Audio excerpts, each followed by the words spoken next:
I'm coming hot with you today, and it is about one opinion, and that is your menstrual cycle might not affect your exercise performance. And so, so listen to me, okay?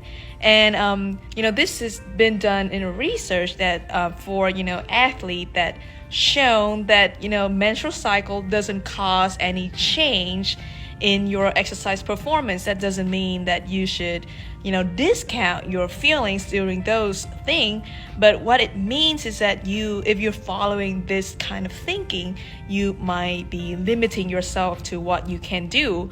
Of course, when you're menstruating, you're gonna feel worse, and so your performance can be a little bit less, but it doesn't mean it's because of the cycle. It's just how you're feeling.